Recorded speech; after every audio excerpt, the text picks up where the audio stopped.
Hello दोस्तों। हमारी video पहले जो बना रहे थे वो कैमरा चलने के कारण थोड़ी रुक गई थी, तो वहीं से स्टार्ट करते हैं। दरअसल क्या किया था, वर्ण व्यवस्था की बात की जाए तो वर्ण व्यवस्था की बात करें तो पुरोहितों ने इसे 4 वर्गों में बांटा है: ब्राह्मण, क्षत्रिय, वैश्य, शूद्र। ब्राह्मण वेदों का अध्ययन करते थे, यज्ञ करते थे। क्षत्रिय सेना और शासक, ये क्षत्रिय कहलाते थे। ये युद्ध करते थे और रक्षा करते थे लोगों की। वैश्य क्या करते थे? कृषि, व्यापारी और पशुपालक होते थे वैश्य। शूद्र कौन होते थे? तीनों की सेवा करने वाला वर्ग था। अब हम इससे आगे बताते हैं आगे क्या दिया गया है, तो उसके बारे में बताते हैं। आगे का जो हमारा वो चलेगा टॉपिक, वो है, नोट में बता दें हम, जो औरत थे, जो औरतें थीं, उनकी कंडीशन किसकी? शूद्रों जैसी थी। मतलब शूद्र और औरत, ये दोनों की कंडीशन कैसी थी? समान थी। समान कंडीशन थी। कंडीशन कैसी थी? समान थी। कंडीशन समान कैसे थी? आप देखोगे कि प्राचीन काल में क्या होगा, वेदों का अध्ययन करने का अधिकार इन दोनों को नहीं है। दोनों को क्या नहीं है? वेदों का अध्ययन करने का अधिकार। अध्ययन करने का अधिकार नहीं है इनके पास। मतलब स्त्रियों को, यानी औरतों को या स्त्रियों को क्या नहीं है? शूद्रों की तरह किसी अनुष्ठान या वेदों का अध्ययन करने का अधिकार नहीं है। पुरोहित के अनुसार क्या होता था? सभी वर्णों का निर्धारण जन्म के आधार पर होता था। पुरोहित क्या करता था? ये सब क्या था? जन्म व्यवस्था के आधार पर था। जन्म के आधार पर था। किसका? वर्ण व्यवस्था का आधार जो था, वर्ण व्यवस्था का आधार क्या था? जन्म। यानी कि जन्म से, यदि ब्राह्मण है तो ब्राह्मण का पुत्र ब्राह्मण होगा, क्षत्रिय का पुत्र क्षत्रिय, वैश्य का पुत्र वैश्य और शूद्र का पुत्र शूद्र होगा। ये क्या था? ये जन्म के आधार पर था। बात करें तो नेक्स्ट जो हमारा चलेगा वो चलेगा जनपद। जनपद क्या होते हैं? तो जनपद के बारे में बता दें। जनपद, देखिए जनपद क्या होते थे, आपको पता है। जनपद का जो शाब्दिक अर्थ होता है वो होता है जन के बसने की जगह। जन यानी लोगों के बसने की जगह। लोगों के बसने की जगह क्या होता है? जन यानी लोगों के बसने की जगह। ये क्या कहलाता है? जनपद कहलाता है। जनपद कहलाता है एनसीईआरटी बुक के अकॉर्डिंग। महायज्ञों को करने वाले राजा अब जन के राजा न होकर क्या हो गए थे? जनपदों के राजा माने जाने लगे थे। आप जानते हो, महायज्ञ करे तो उसमें क्या हुआ? एक राजा का, जो जैसे अश्वमेध यज्ञ किया, उसमें जितनी भी राज्यों के सीमा में वो घोड़ा जाता था वो सब उस राजा के हो जाते थे। तो क्या हुआ? जन से मिलकर क्या बना? जनपद बन गया। यानी कि वो जो जन होता था, उनके पास राज्य होता था, अब वो जनपद बन गया। बहुत बड़ा जनपद हो गया, उनके पास जो एरिया हो गया वो क्या कहलाता था? जनपद कहलाता था। जनपद, अब राजा भी क्या हो गए थे? जनपदों के राजा हो गए थे। ठीक है ना, महायज्ञ कर करके। बात करें पुरातत्व के अनुसार जनपद बस्तियां, देखिए जनपद बस्तियां कहाँ पे पाई गई? ये जनपद बस्तियां पहले बता दें तो दिल्ली का पुराना किला, एक बस्ती वहाँ पाई गई है, यानी जनपद पाया गया। दिल्ली का पुराना किला फर्स्ट। दूसरा बात करें तो यूपी का, आप जानते हैं हस्तिनापुर मिला है। ये भी एक जनपद था, यूपी का हस्तिनापुर। उसके बाद बात करें तो एटा का अंतरजी खेड़ा। तीसरा एटा का अंतरजी खेड़ा ये मिला है, अंतरजी खेड़ा। तो ये 3 उदाहरण के तौर पे दिए गए हैं। तो कौन कौन सा? दिल्ली का पुराना किला, यूपी का हस्तिनापुर और एटा अंतरजी खेड़ा।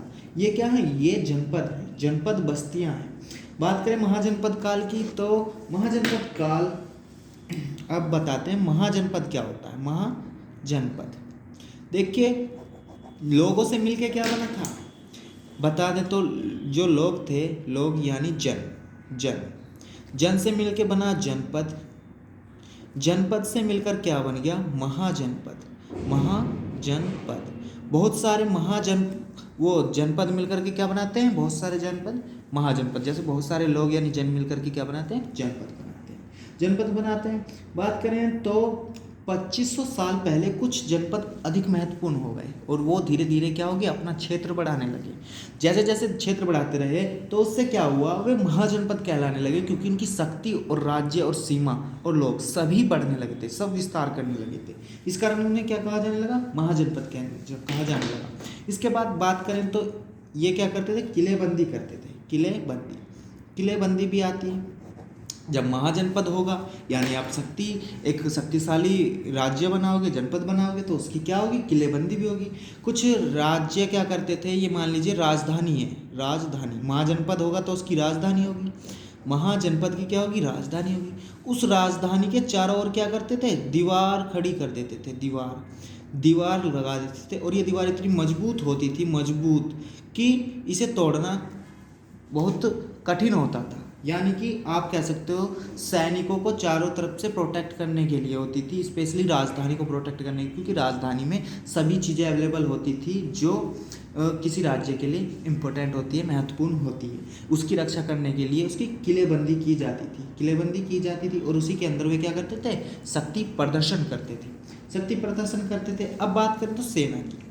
सेना क्या होती है, देखिए सेना आप जानते हैं, कोई भी राज्य है उसकी रक्षा के लिए क्या करते हैं, लोगों का एक समूह बनाते हैं, जो कि क्या होता है, लोगों का एक समूह होता है जो क्या प्रैक्टिस करे हुए होता है, मतलब कि जो है युद्ध कलाएं सिखाई जाती है। और इन सिपाहियों को, यानी वे सिपाही होते हैं, सिपाही कह देते हैं जिन्हें, सिपाही, ये सिपाही क्या कर, इन्हें नियमित और स्थायी कर दिया गया है, ये बताया गया है किसमें, उस समय में। तो सेना के बारे में बताएगा। इसके बाद हमारा जो नेक्स्ट टॉपिक चलेगा वो चलेगा कर के बारे में। कर क्या होता है, देखिए कर के बारे में बताया। तो कर आप जानते हैं सेना का खर्च होता है, आप जानते हैं सेना का खर्च होता है। आप सेना बनाएंगे तो उस पर खर्च होता है। दूसरा, विशाल किले बना रहे हो आप, किले बनाएंगे, किले हो गए, किले बनाओगे, संसाधन हो गए, इन सब पे खर्चा कहाँ से करें, हैं? कर्मचारी हो गए, कर्मचारी पे भी खर्चा होता है, कर्मचारी जो होते हैं राजाओं के कर्मचारी, इन सब पे खर्चा कहाँ से करें।